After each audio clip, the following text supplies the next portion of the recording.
Hello and welcome to Chicanime. My name is Lauren and today I am going to be reacting to yet some more Overlord Explained. So this is going to be how strong is Albedo.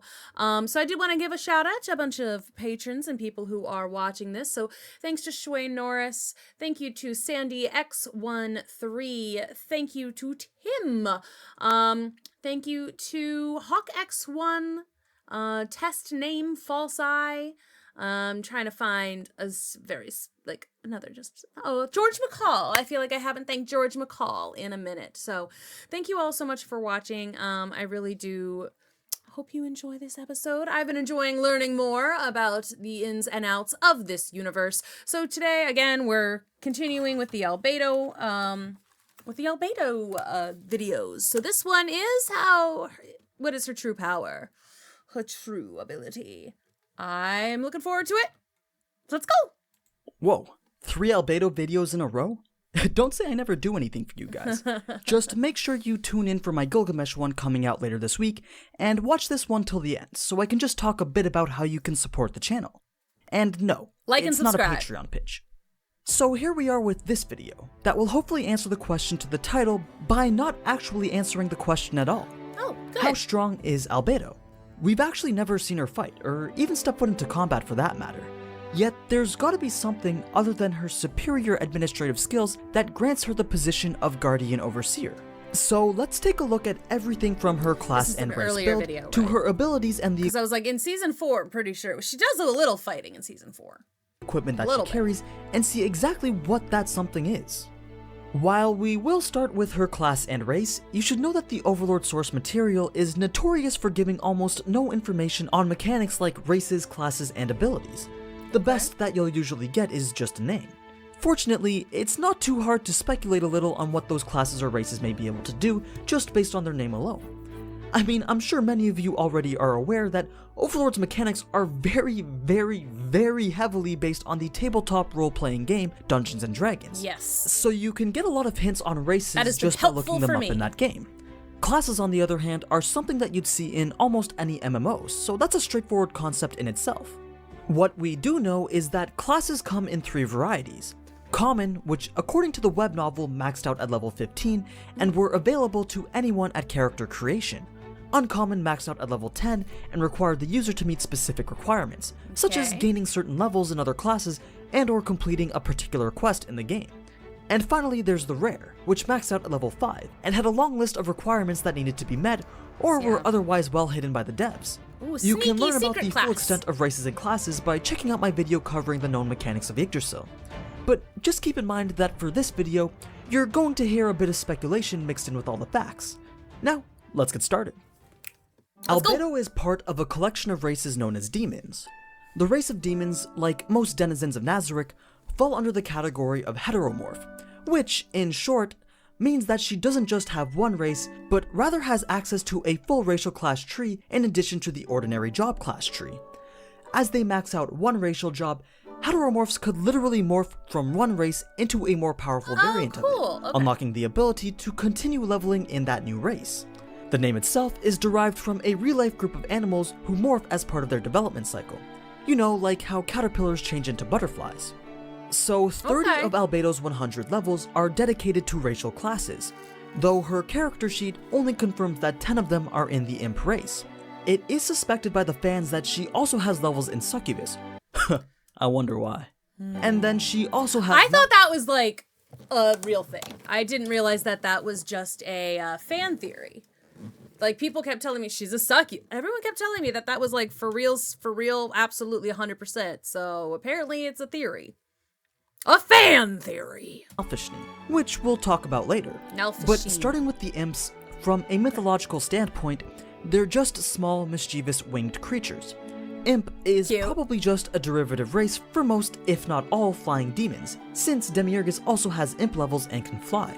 Succubae, on the other hand, which I'm now officially coining as the new term for Albedo, are mythological monsters who would tempt mortals with their sexual allure only to drain them of their life or drag them to hell. We know for a fact that Albedo is called a succubus by other characters, including Ainz. So she is called, so she's called that, but it's not officially on her sheet. People in the show and the manga have declared her as such, but it's not necessarily in her character sheet. It sounds So like. it's pretty safe to say that she actually has levels in it. Okay. But that doesn't necessarily guarantee it. We don't Okay. even know for sure if the racial class even existed as an option in the game. And it's not ever explicitly stated that she has any of the supernatural abilities that might be possessed by a succubus. Okay. Those include the ability to charm people or drain them of their life energy. That said, her stunning beauty is definitely implied to be quite alluring, so it's probably a safe assumption. Now, a Nalthashni in Dungeons & Dragons— Okay, wow, that was weird. Sorry, there was like a weird like cut to Sheltier, and just a random cut to Sheltier. Okay, and now we got this like horrible like goat a and this guy. Nalthashni in Dungeons & Dragons judges damned souls that fall into hell and Oh. relishes in meting out Cool, their I didn't know punishments. They are among the more intelligent of demons and generally disdain combat as they see it as being beneath them. However, they can still easily succumb to bloodlust and battle rage. Nalthashni is the most contentious and speculative. You see, Albedo is one of a few members of Nazarick who are a special type of heteromorph, one that can actively transform, gaining new abilities but losing others. Oh. We actually saw this type of behavior exhibited by Demiurgus Yeah, at yeah. some I was like, we saw Demiurge do it, but like I didn't realize that she could do it too. point during Season 1. You see, some of the guild members of Ainz Ooal liked the idea of their NPCs having final forms that they could transform into. Nice. Their final form would thus be far more powerful, but far more monstrous looking than their base humanoid form. So, most of the evidence that Albedo can use her heteromorphic abilities to transform into a Nalthashni are circumstantial. The one that Still. initially set the fan theories flying was actually the bass scene from Season 3, Episode 1, since we hear her stomping around like a giant, and then Sheltier calls her hairy, though that could imply something else. Other things about Nalthashnis that seem to fit into place are her haughty yet quick-tempered personality, the resemblance of her wings, her high intelligence, and a few other small details. The remainder of Albedo's levels were focused on the defense-oriented Dark Knight archetype. Namely, she has 10 levels in Guardian, 5 levels in Blackguard, 10 levels in Unholy Knight, 5 levels in Shield Lord, and then 40 other levels that are unspecified. She supposedly has levels in the Dark Knight class as well. I love this like secret unspecified levels. Like I think that's just really cool because like I imagine that the creators do know what these characters are actually capable of. I imagine that they've got it all listed out. Maybe I'm giving them too much credit, but I feel like they are doing like a Tolkien or a George R.R. Martin thing where it's like they have everything set and ready and they know everything they can about these characters and only just like drop things in as they become relevant. And maybe that's because like that's how I have tended to write characters as well. Like I will have an entire huge backstory written and I know it and like I know everything they can do. I know what they've been through. And regardless of what context this character is being used in, if it's a creative writing thing or if it is a D&D thing, what have you, I know all of the things.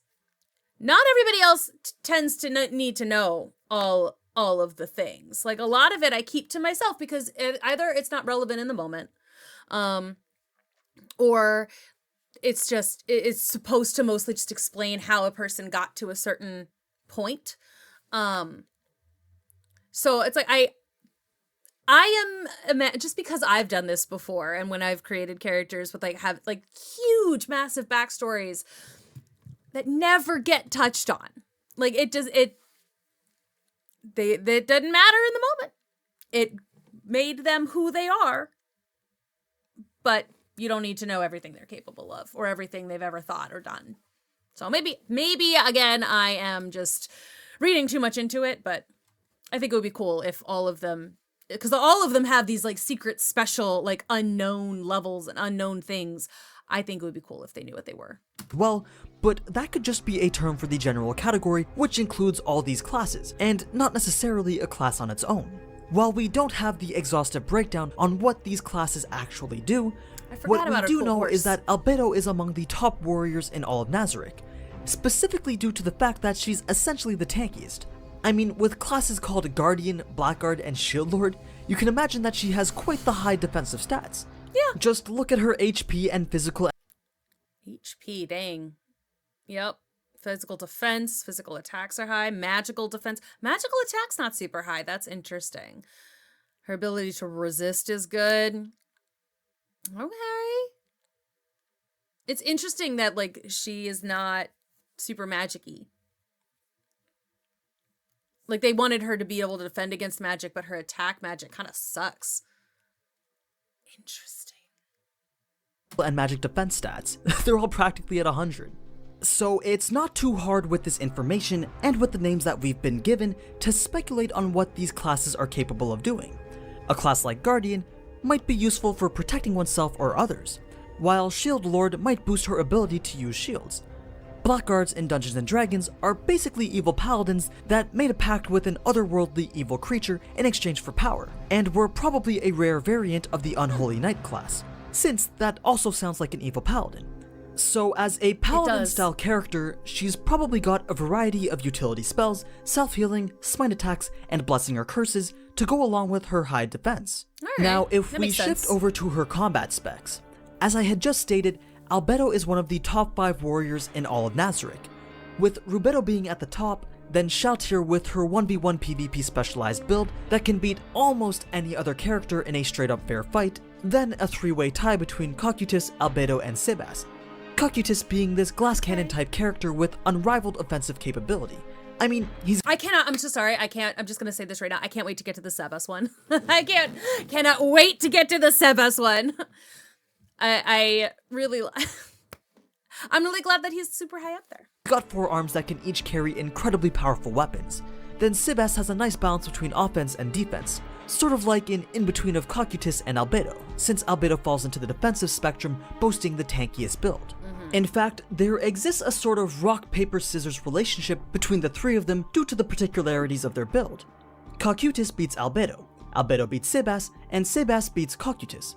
So something like DPS beats tank, tank beats hybrid, and hybrid beats DPS. Okay. Sounds like something that you might see in your typical MOBA.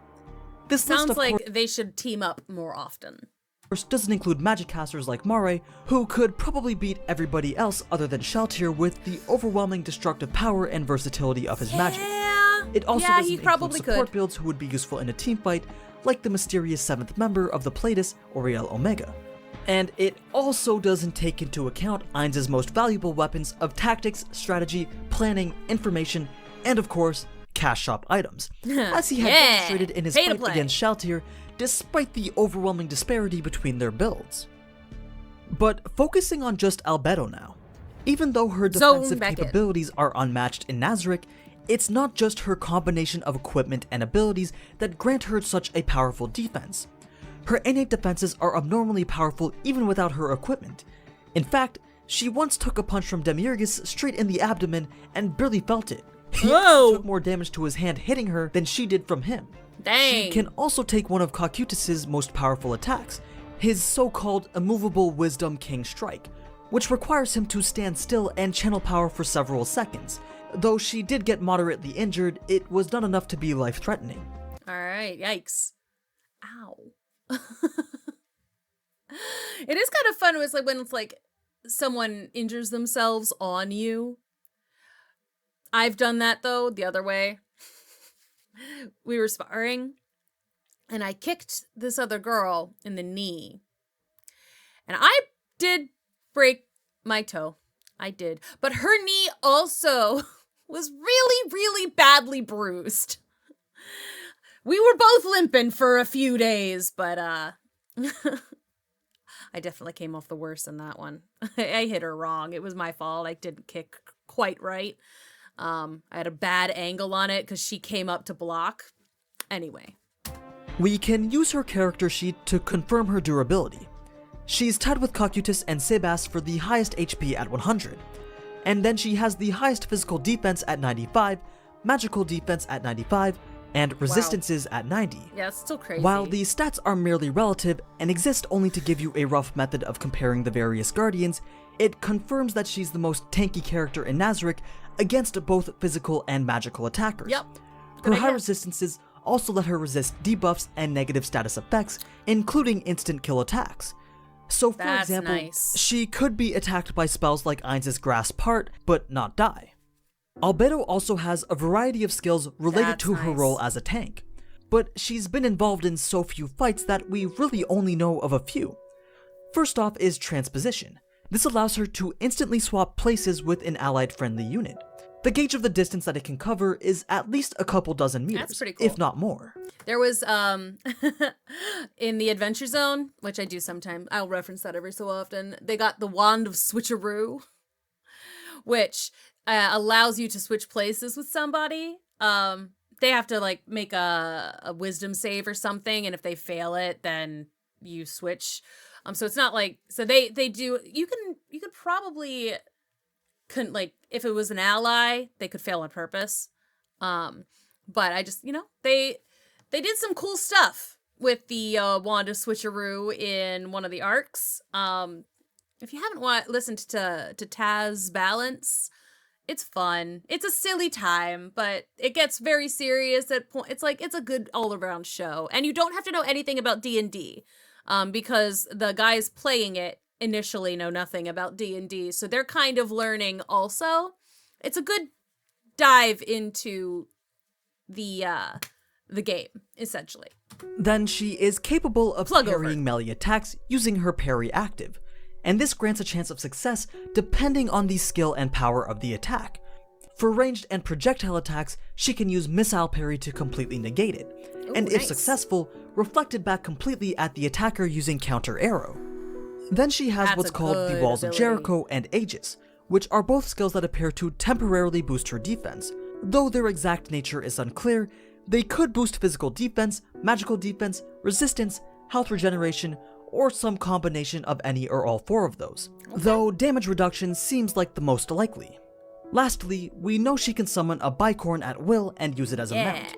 Though, as we recently saw, it won't really go anywhere due to her still being pure and whatnot. Aside from Albedo's personal problems, Right. demons in general tend to be able to summon lesser demonic entities to do their bidding, and this may be a function of that ability. It's not known whether any of these skills have cooldowns, daily usage limits, or can just be used freely. But normally, powerful skills like these in Overlord are subject to particular usage limits. She also appears to have the ability to heal her own wounds, either through the magic of her Dark Knight class or via passive health regeneration. And finally, the most important ability that Albedo has is the option to redirect the complete damage of a single attack onto her armor, something that she could pull off up to 3 times per day.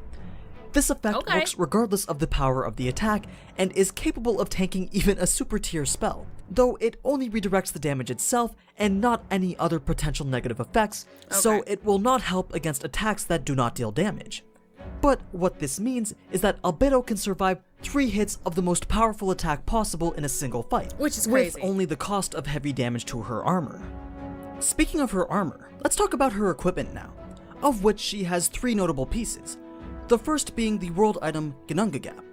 In Norse mythology, Ginnungagap is the primordial void that existed in the universe prior to the cosmos and to which the universe will eventually return to during Ragnarok.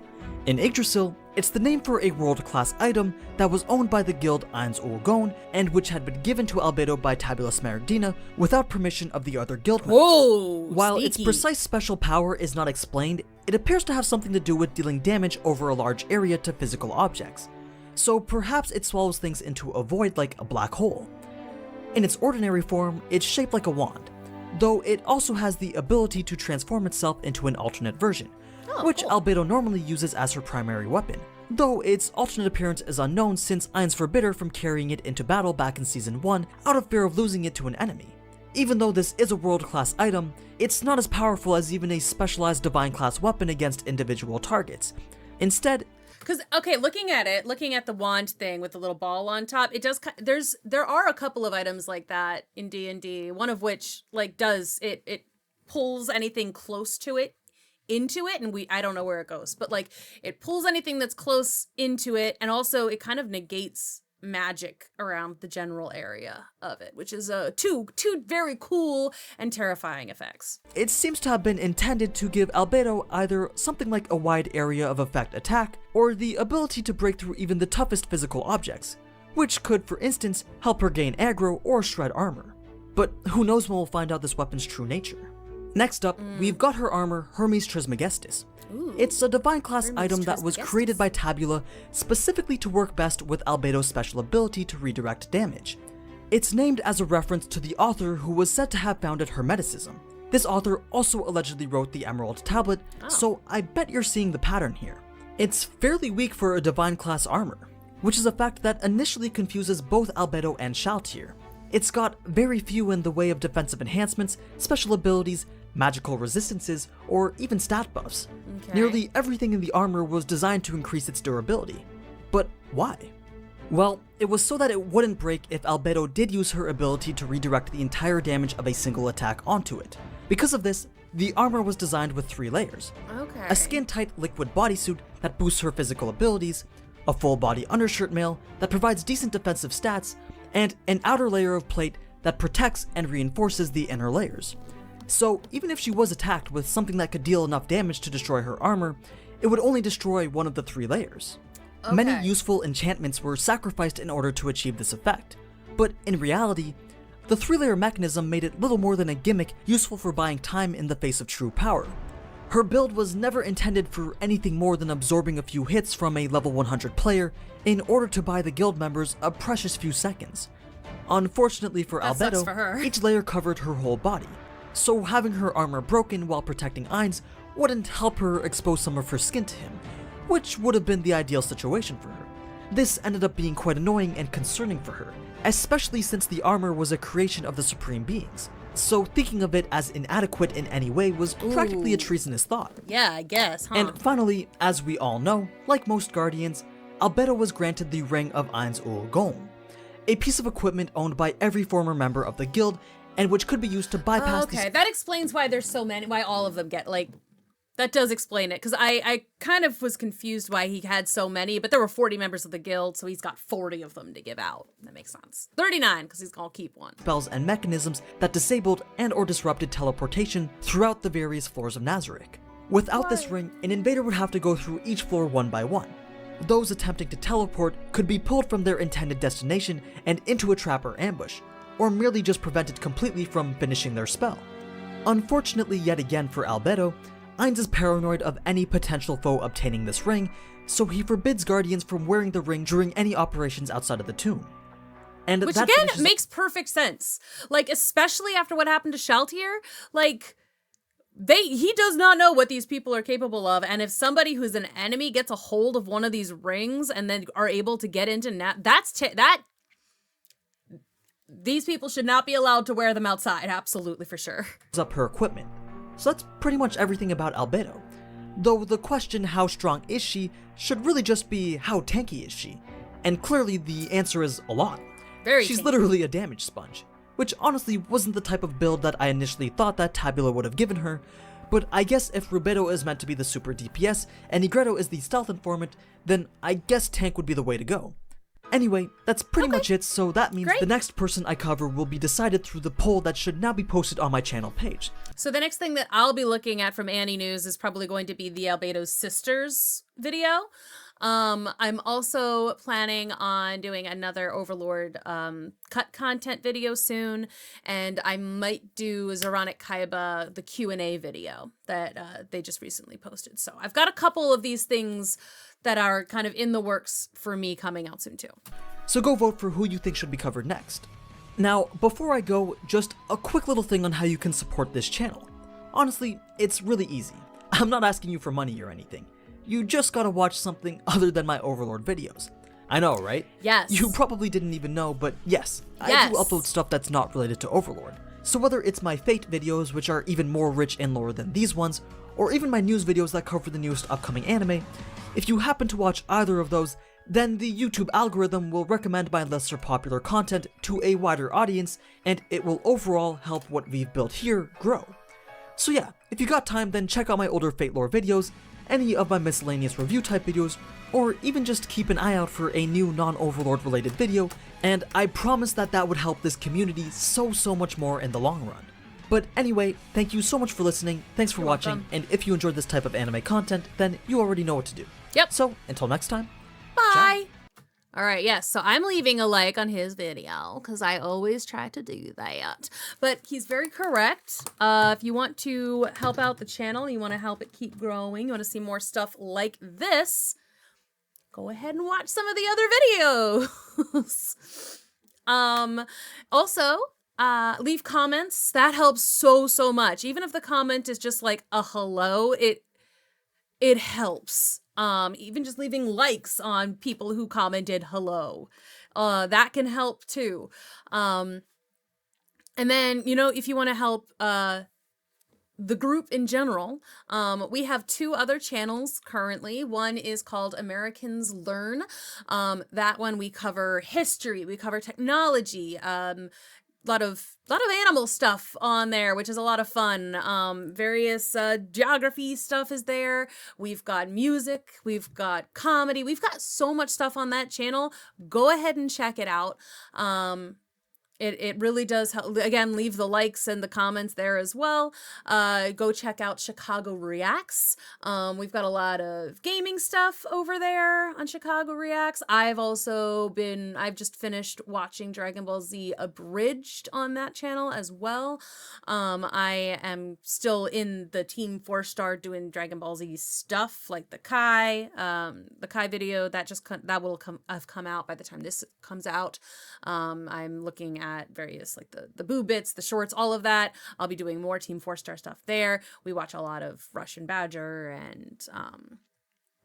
and Smitty and like other people over there that, like, again, lots of gaming stuff. Kit is doing Star Wars versus Warhammer stuff over there. It's a lot of fun. You should join us over there as well. And I guess thank you so much for watching to the end here. I appreciate y'all very much. If you want to buy a shot glass, we have those too. And I'll see you all in the next one. Bye-bye.